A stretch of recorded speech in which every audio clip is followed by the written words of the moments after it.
Hi guys, we're back to Najdorf and today we're going to be looking at F3 line, the biggest line which is called English attack. So here we are to the starting position of the Najdorf and white plays F3. Here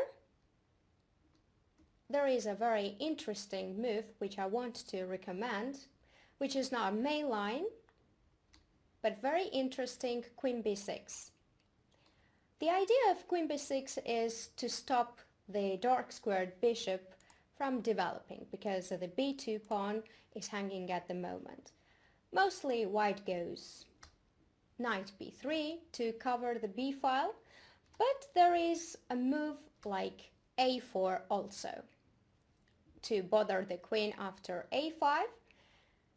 And here we play the Najdorf type of move, e5, knight b3, bishop e6, and knight d5. Well, if not knight d5, then black just develops with knight bd7 or knight c6 and bishop e7. Knight d5, e d5, bishop f5.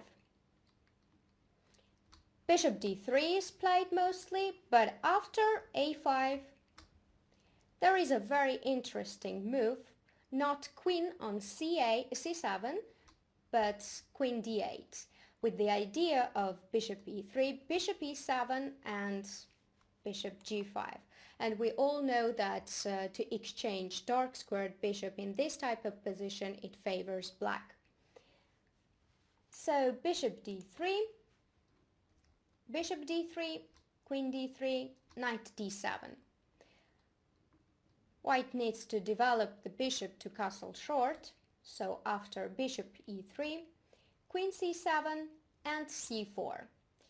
If white doesn't play c4 right now, and if he plays castle, then black does not rush to develop with bishop e7, but instead play rook c8 to put the pressure on c2 pawn and to control the c4 square as well. So queen c7, c4, bishop e7. Black naturally develops a5 to gain the space on queen side, rook c8, knight d2, protecting the c4 pawn, castles, and f5. So here we have the typical position of Najdorf when black attacks on king side and white attacks on queen side. After b4 and queen d8, the position is pretty complicated, but I think that it's not worse for black and black is doing totally fine. Let's go to the main line, queen b6 and knight b3. Here, black has two main options, e6 and knight c6. What is the difference between e6 and knight c6?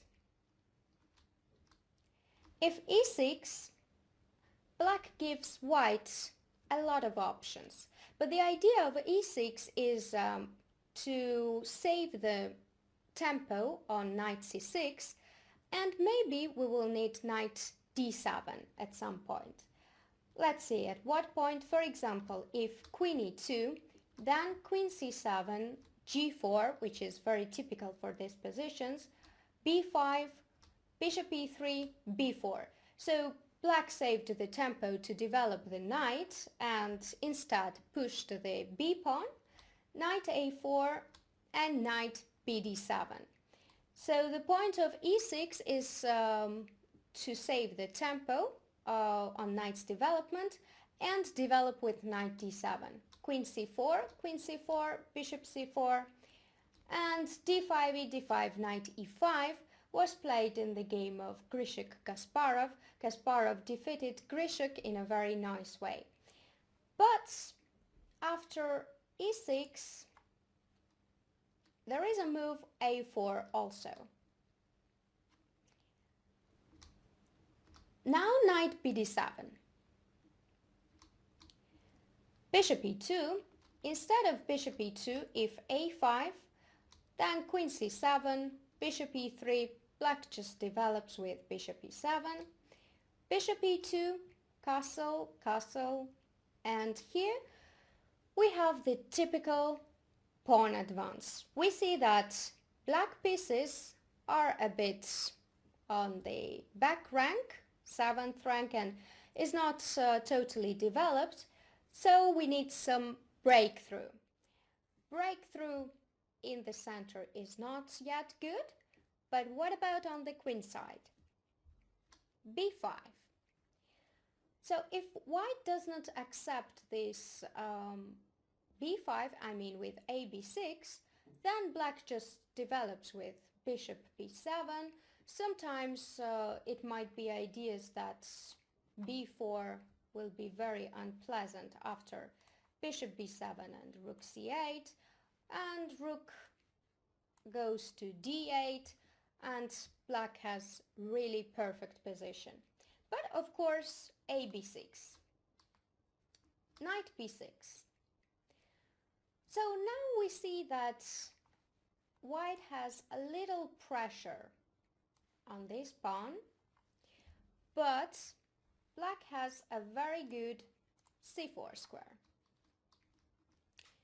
So the main plan, of course, is to develop with bishop b7, rooks to d8 and c8, and then black will see what kind of plan he needs with knight c4 or connected with d5, which is very typical and in most cases is very good for black. So let's go to the main line of this a4. Bishop e2, bishop e7, a5, queen c7, castles, castles, and bishop f4. Bishop f4 was played in the game of Saric-Vachier-Lagrave, but of course bishop f4 is actually pins the d6 pawn, so it's actually against d5. But what about bishop e3? Also a natural development. But black here has very interesting pawn sacrifice to develop the pieces with d5. ed5, knight c5, de6, bishop e6, and knight d4. Probably the massive exchanges on c5 is really good for black, because after king h1 the rook has to be on a1 to protect the a5 pawn, and also the files are open for black rooks. So knight d4, rook a d8, queen c1, bishop d6. Now the idea of bishop d6 is that after natural g3, bishop h3, rook d1, and there is bishop g3, which is totally good for black. But of course white can take on e6, bishop h2, king h1, knight e6, and f4. Bishop g3 with very complicated position. Well, the material is equal, but white pieces are also on e-file. The rook goes to e8, but this bishop on g3 is a bit vulnerable. So after bishop f4, black played b5, a b5, knight b6, queen d2, just rook d8, rook f d1, and here it is important what black played here, a very good move, e5, because black cannot play d5 right away because it is pinned, so black really needs e5, bishop g3 and d5. After exchanges on d5, queen c3, changed on d1, queen c3, bc3, and a5 with the idea of advancing the pawn. Bishop f2 and knight a4. It was this game against Saric-Vachier-Lagrave ended in draw. But the point of e6 is that after g4, knight c6, it transposes to our main line. So it's up to you. You want to give this additional plan to white with e6 or not. So knight c6, g4, e6, and here we are to the main line, queen e2. This is the main plan. The idea is, of course, to develop with bishop e3 and castle long. So after queen c7, bishop e3, black continues with his normal plan with b5, castles and knight d7. This move is also very typical in this type of positions. Knight goes by itself on d7, not to be bothered with g5 afterwards, and then develops the other pieces. Queen f2. Now we can see that b6 square is also controlled, so knight on d7 is pretty good. And rook b8. I like here very much that black does not lose tempos on developing on the king side, for example with bishop e7 and castles, but instead he attacks on the queen side right away. King b1 is the main line, but there is a very interesting f4. Why not, right? Because white pushes on the king side, and here after b4, knight a4, there is a great move which I like very much. Actually, it's very rare idea, but this time it works very well. g5, a very strong idea.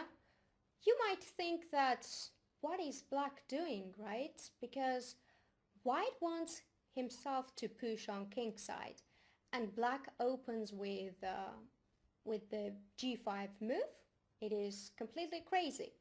But of course, the idea of g5 is to get the e5 square under control, which means that, for example, after fg5, knight ce5, we see how strong this knight is on e5. It protects everything, attacks also, and controls many squares. So after fg5, knight c5, black is doing completely great. And after f5, with the idea to open the f-file and have a little pressure on this e6 pawn, just normal developing move. Bishop e7, also now the g5 pawn is protected, and after h4, knight ce5, black is doing totally good. Okay, it's very complicated position, but I don't really think that with the knight on e5, black can be worse. Simply look at this position. Look at the knight on a4, which is completely out of play. At some point there might be ideas of queen c6 and trapping the knight on a4. So if white has a right to play with this knight on a4, why black does not have a right to play g5 and control the e5 square afterwards?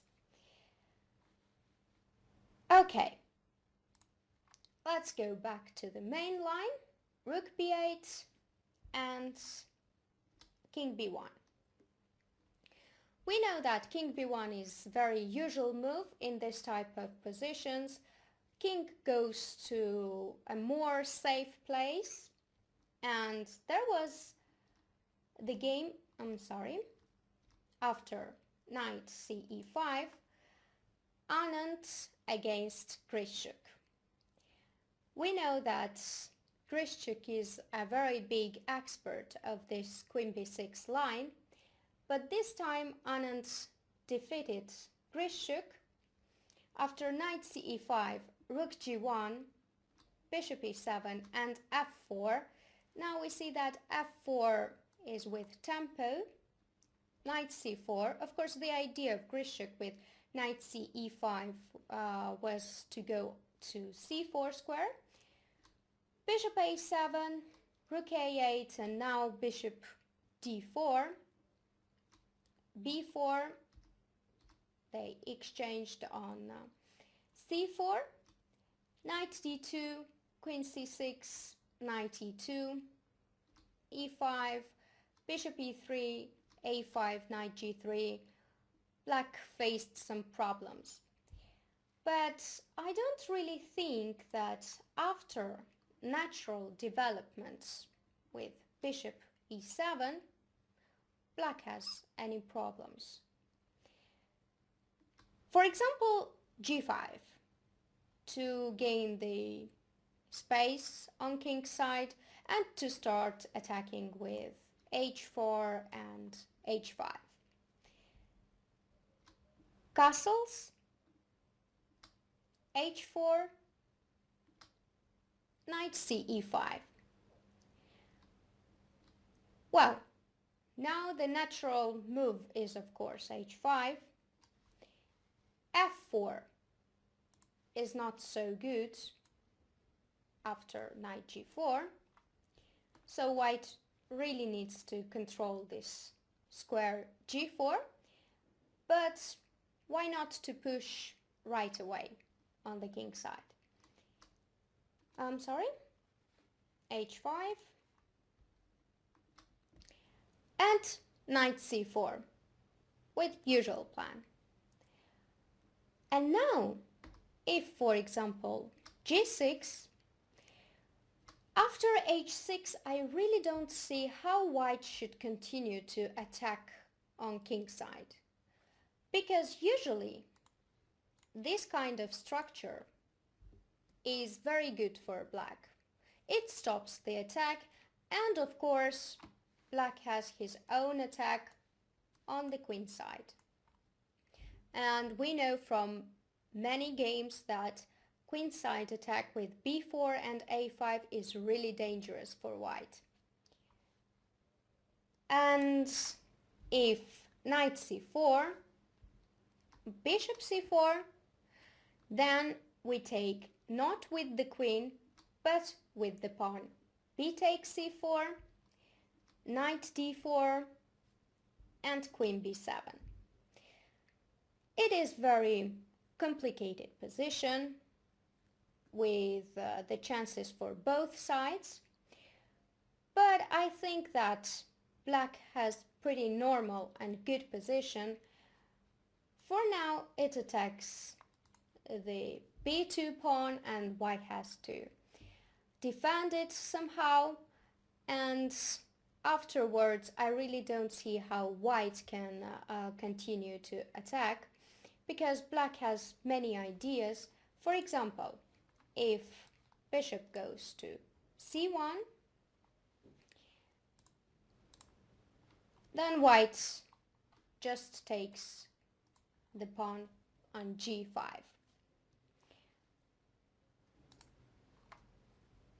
So, I hope you liked the line. Of course, for detailed analysis, you should look in PGN. And thank you for watching. See you soon.